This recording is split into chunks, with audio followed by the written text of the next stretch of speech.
आदाब साथियों, मैं हूं माइकल लेडी जेमसन और आप देखना शुरू कर चुके हैं सुपर फास्ट मीडिया। मित्रों, आज से कुछ माह पूर्व जो है गढ़वा लाइन उस पार जो है सदीका बीवी जो है कि हत्याकांड जो है काफी सुर्खियों में रहा था। इसी के दरमियान में हमने उस केस तक जो है तहकीकात करने का भारी कोशिश भी किया था और इसी के दरमियान में आज जो है सदीका बीवी के जो दो बच्चे हैं, है ना, हम इनसे जुड़ चुके हैं और हम कुछ जानने की कोशिश करते हैं, है ना। सबसे पहले तुम अपना नाम बताओ। आफ्ताब खान। आफ्ताब खान ठीक है, मेरा नाम। ठीक है। तो तुम्हारा नाम आफ्ताब खान है और जो मामला है ये सदीका बीवी के दोनों सुपुत्र हैं और हम जो वह सदीका बीवी हत्याकांड था उसके तह तक जाने हेतु जो है इन लोगों से हम कुछ जानने की कोशिश करते हैं। अच्छा, एक चीज बताओ कि तुम्हारी अम्मी के साथ में क्या हुआ था? हम काम करते थे।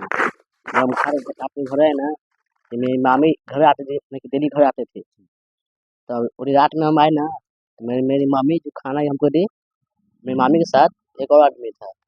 तो अब मामी मेरे खाना हमको दे के पापा को खाना निकाल कर, पापा वो दिन काम पे थे, पापा को हर दिन काम पे रहते हैं, 10 बजे आते हैं।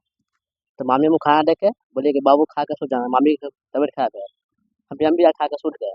फिर जब हमको नींद आ रहेगा ना, पापा को फोन कर दिए, पापा आप घर पे आइए, हमको नींद आ रहा है। पापा को ज़्यादा काम था पापा का मेरा।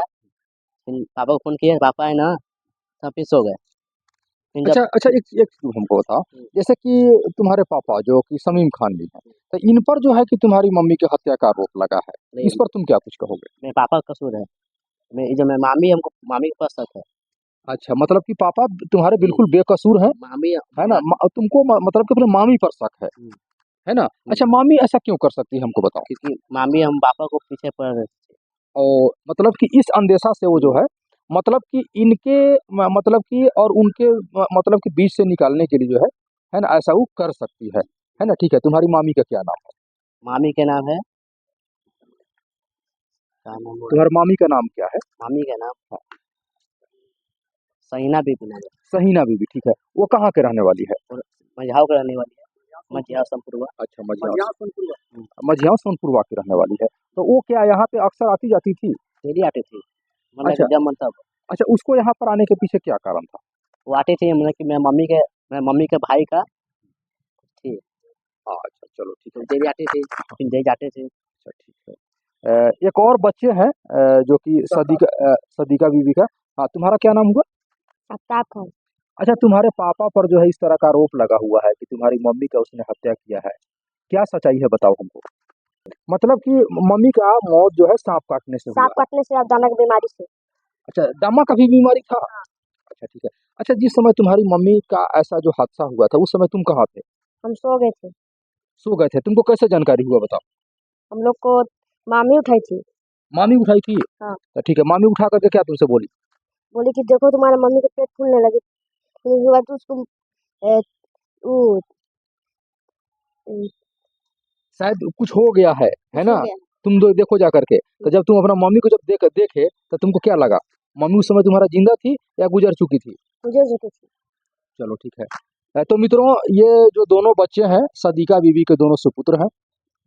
सदीका बीवी अब इस नहीं रही, दोनों बच्चे से हमने जो बयान में लिया तो जो छोटा बच्चा जो है इनका जो बताया कि उसको गुजरने के पीछे दो कारण हो सकता है। एक तो उसको दमा का बीमारी था और सेकेंड कि सांप काटने से शरीर में जहर फैल गया और तात्कालिक इलाज कराने के मतलब की तैयारी करते करते ले, क्योंकि जो यहाँ पे जो अक्सर जो देखा जाता है कि मुख्य रूप से यहाँ पर जो सांप जो है करैत जो होता है, करैत सांप अक्सर घर में घुस जाया करता है और वो अक्सर सांप जो है रात में निकला करता है। वो इतना जहरीला है, यदि करैत सांप यदि काट ले तो हम समझते हैं कि मरीज का जीना जो है बिल्कुल नामुमकिन सा हो जाता है, जैसा कि इस बच्चे के बयान से जो है हमें प्रतीत होता है। अब हमसे जुड़ चुके हैं समीम खान जी, जिन पर ये आरोप लगा है कि उन्होंने अपने पत्नी को आवाज में बोल रहा हूँ। मेरे ऊपर जो भी कलंक लगाया जा रहा है गलत लगाया जा रहा है। मैं अगर 25 साल से मैं बीवी के साथ गुजरा, मेरे साथ 4 बच्चे अभी सक्षम है, अब 3 बच्चे गुजर चुके हैं। अब मैं अगर जो भी मेहरारू की हत्या करना रहता, मैं ये 2001 में हमारी मेहरारू के साथ निकाह हुआ, मैं उसी से मैं ये चीज नहीं कर सकता। आज हमारे पर कलंक क्यों लगाया जा रहा है? झूठ मूठ के हमको समाज मार भी दिया, हमारा हाथ गोड़ भी तोड़ दिया गया, हमारे बच्चे लोग के खाने दाने दाने के मोहताज है। आज अगर हम किसी प्रकार से रोज मजूरा करके किसी प्रकार से हम बच्चों को बस पाल रहे हैं, उसके कारण भी हमरा पर दबाव डाला जा रहा है कि तुम्हें ये कर दिए वो कर दिए। देखिए किसी प्रकार से हम किसी प्रकार से कसूरवार नहीं है, अगर इसके लिए सच्चाई इसके लिए छानबीन किया जाए और नहीं अगर हम दोषी है तो हमको सजा मिलना चाहिए, अगर हम दोषी नहीं है तो हमको क्यों परेशान किया जा रहा है? और नहीं तो हमारे बच्चे लोग सक्षम, इससे बड़ा कोई गवाह नहीं माना जाता है। हमारा बच्चन सारे समाज हमारे बच्चे लोग खड़े हैं हमारे साथ में, बोल रहे कि नहीं ये चीज अगर हम अगर हम ये चीज अगर किए हुए रहते तो हम घर छोड़ के भाग जाते। जब मेरा रुके मेरा ये चीज हुआ, मैं सक्षम पूरा गांव में सारी जगह हल्ला गुल्ला किया। अगर एक समाज में रेलवे स्टेशन के बगल में मेरा घर है, एक आदमी एक मोबाइल चुराता है तो घर छोड़ के भाग जाते। हम इतना बड़ा हत्या करके घर में सोए हुए रहते हैं बच्चन को साथ में लेके, क्योंकि हमको दुनिया से नहीं मतलब, हमको बच्चे से मतलब है। हम बच्चन को साथ में लेके उस समय भी समाज हमको घर से निकाल के मारा गया। हम यही चीज जानना चाहते हैं कि हमारे साथ इंसाफ होना चाहिए। ना इंसाफ नहीं सर, हमको किसी प्रकार से हमको ये चीज हमारे अंदर डर और भावना बना हुआ है। हम किसी प्रकार से बच्चों को पोसना चाहते हैं और नहीं तो अगर हमसे नहीं तो हमारे बच्चे लोग, हम भूखे रह जाते हैं लेकिन बच्चे लोग को खिलाते हैं, क्योंकि इन लोग हमारे वंश है। हम इन लोगों से जुड़े हुए, इन लोगों ये हमारे एहसानमंद है कि हमारे साथ पापा हमारे साथ, अगर किसी प्रकार से अगर हम अगर इन लोगों के साथ अगर गलत करते होंगे तो हमारे साथ सख्त आफ्ताब जी है, आफ्ताब जी ये हमारे दोनों बड़े दोनों बेटे हैं।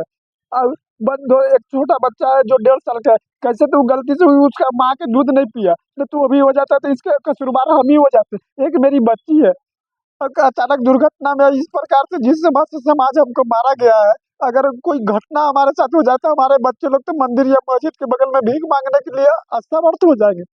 तो मित्रों आप ये देख पा रहे थे कि समीम जी ने काफी मतलब कि दुख भरे शब्दों में अपने बयान को जो है कि प्रस्तुत किया। मित्रों मैं बता दूं कि यह जो घटना हुआ है इनके शादी के 25 सालों के बाद हुआ है।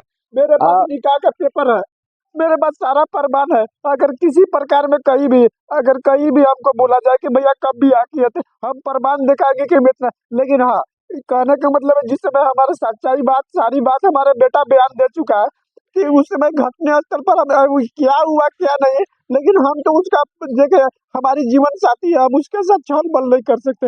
एक दिन न एक दिन किसी को न किसी को जाना ही है, हम उसके साथ ऐसा इतना बड़ा अपराध नहीं करेंगे, इसलिए नहीं करेंगे कि उसका हमारा बेटा एक जोड़ा पारी है हमारा। अच्छा समीम जी मतलब कि निश्चित तौर पर यह बिल्कुल क्लियर हो गया कि कहीं ना कहीं जो है कि इनका हाथ जो है उसमें बिल्कुल भी नहीं है, क्योंकि शादी के 25 साल के बाद इस तरह का घटना कोई भी व्यक्ति नहीं कर सकता है।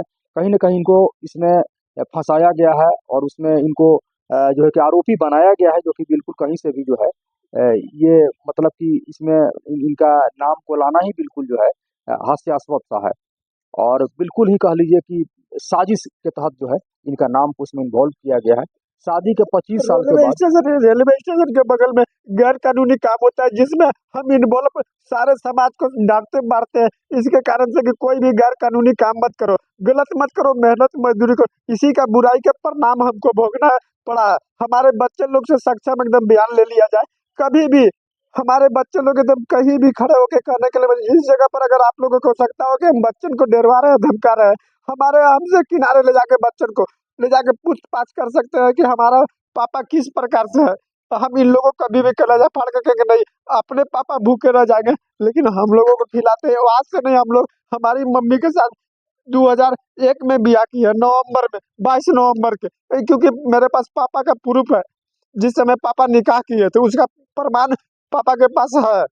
अच्छा समीम जी अब आप जैसे कि शासन प्रशासन और कानून से आप अपना क्या मांग करते हैं? बस यही चीज, हमको किसी प्रकार से परेशान नहीं किया जाए, हमको किसी प्रकार से बच्चन को पोसने दिया जाए सर। बस हम अपने डर और भय के कारण से हम अपना घर में नहीं रह पा रहे हैं। हमारे बच्चे लोग रोड पे ऐसी प्लेटफार्म पर हम लोग दिन गुजार रहे हैं सर। मित्रों तो हम तमाम शासन प्रशासन और कानून के संरक्षक से हम आग्रह करेंगे कि जो समीम खान जो अभी आरोपी बनाए गए हैं इसमें कहीं से जो है उस केस में जो है संलिप्तता नहीं है, तो इनको निश्चित तौर पर जो है कि इनको बाइज्जत जो है बरी किया जाए, ताकि अपने ये बाल बच्चों का जो है सुचारू रूप से भरण पोषण कर मेरी सके एक और बेटी है परवरिश कर सके। मेरी एक बेटी है 7 साल की। आज न कल उसका ब्याह शादी करना पड़ेगा। ऐसा थोड़ी है कि माँ उसका चली गई तो उसको कहने का मतलब किसी रोड पर फेंक देना है। उसके लिए कुछ हमको ऐसा सुरक्षा दिया जाए कि जो आप पे तुम खुलेआम रहो। अगर मैं दोषी हूँ तो हमको सजा मिलना चाहिए, अगर नहीं दोषी है तो हमको परेशान क्यों किया जा रहा है। और नहीं, अगर उन लोग से भी प्रेशर आ रहा है नगर से भी, तो उन लोग भी कह रहे हैं कि नहीं आप लोग ऐसा कि मतलब किसी चीज पर विश्वास होना चाहिए या नहीं होना चाहिए। मतलब हम ये चीज जानना चाहते हैं।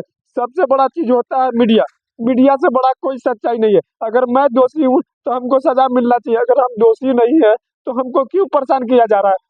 अगर आज हम मेहनत मजदूरी करने वाले आदमी है, हम रोड पर काम धंधा छोड़ छाड़ के आए, बच्चे लोग सब हमारे साथ में, हमारा छोटा बच्चा है 1.5 साल के, कैसे है क्या है उसको तो हम देख नहीं रहे हैं। अचानक दुर्घटना हो गई, हम लोग अचानक दुर्घटना में हमको फंसा दिया गया, हमारा बच्चा का इसके डेंट हो गया, हमारी एक तो वाइफ भी गुजर गई और दूसरा का हमारा बच्चा का इसके डेंट हो गया, तो उसका भी आर्थिक स्थिति देखिएगा कि एकदम बहुत ज्यादा दयनीय है। तो मित्रों, निश्चित तौर पर शमीम जी बिल्कुल इस मामले में बरी है और ये जो है, जो इनकी पत्नी का हत्याकांड में इनका कोई हाथ नहीं है, कोई संलिप्तता नहीं है, क्योंकि 25 सालों के बाद कोई ऐसा नहीं कर सकता है। कोई भी इंसान, कोई इनके मासूम बच्चे हैं, ये खुद सोच सकते हैं कि यदि हमारी पत्नी नहीं रहेगी तो हमारे मासूम बच्चों का आखिर परवरिश कौन करेगा। और ये सामाजिक स्तर के व्यक्ति हैं, सामाजिक व्यक्ति हैं, और उनका आज तक, जहाँ तक मैं जानता हूँ, मैं इन्हें बरसों से जानता हूँ, इस तरह का कभी भी इन पर कोई, इस तरह का कोई आरोप कभी जीवन में इन पर लगा ही नहीं है। और अचानक इस तरह का आरोप, हत्या का आरोप लगाना मैं बिल्कुल सभी ही निंदनीय है। समाज से बोलना चाह रहा हूँ कि भैया आपको इंसाफ मिलना चाहिए। क्यों, अगर हम दोषी हैं तो मैं किसी के सामने कोई भी बात को छिपाऊंगा नहीं, और हम अगर दोषी हैं तो हमको सजा मिलना चाहिए। अगर नहीं दोषी है तो हमको किसी पर, और सबसे बड़ा चीज प्रूफ होता है उनके, जिनके वाइफ, जिनकी माँ गुजरा हुआ है, उनसे बड़ा कोई प्रूफ नहीं होता है। जब वो बच्चे लोग जब बोल रहे हैं कि पापा हमारे घर पर नहीं थे, उससे बड़ा भी कोई प्रमाण माना जाता है सर। तो मित्रों, मैं बता दूं कि जिस दिन यह घटनाक्रम हुआ था, उस दिन घटनाक्रम के दिन इनका वहां पर न तो मौजूदगी था, तो निश्चित तौर पर यह कहा जा सकता है कि इनकी संलिप्तता जो है, बिल्कुल जो जो इनको कहा गया है वो बिल्कुल सही जो है कि जाहिर नहीं था। और इनका उस केस में कहीं से भी कोई भी न हाथ है, न कोई योगदान है। तो निश्चित तौर पर उन्हें उस केस से बाइज्जत बरी कर दिया जाना चाहिए, ताकि ये अपने बाल बच्चों को सुचारू रूप से भरण पोषण कर सके। जी शुक्रिया, इस अपडेट में और भी अवगत कराऊंगा। मेरा 4 बच्चे है, मेरा 4 बच्चे। अभी जब आ रहे थे छोटा बच्चा बोल रहा पापा पापा, एकदम ऐसा लगा कि लास्ट में माँ तो मरिए गए, हम आत्महत्या कर, लास्ट मजबूरन में मैं आत्महत्या कर लूंगा। मित्रों, इन्हें ज़्यादा ना टॉर्चर दिया जाए, ताकि ये सुचारू रूप से बच्चों का भरण पोषण कर सके। 4 बच्चे का परवरिश का अब इन पर जिम्मा आ चुका है। आप सोच सकते हैं कि ये पिता के भी भूमिका में भी है, माता की भी भूमिका में भी है, मेरा बड़ा मतलब कि बेटा दोहरा जिम्मेवारी को लेकर मेरा के बड़ा चल रहे हैं। बेटा है, उससे भी बयान लिया जाए। वो किसी प्रकार से वो पहले माँ जब थी, तू कहीं कॉम्प्लेक्स में काम कर रहा था, हम बोले बेटा मत करो, भाई लोग को कौन देखेगा।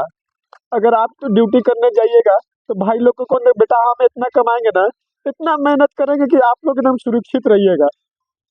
तो मित्रों, इस केस में और भी अपडेट्स अवगत कराऊंगा। आज के एपिसोड में इतना ही। जी शुक्रिया, धन्यवाद।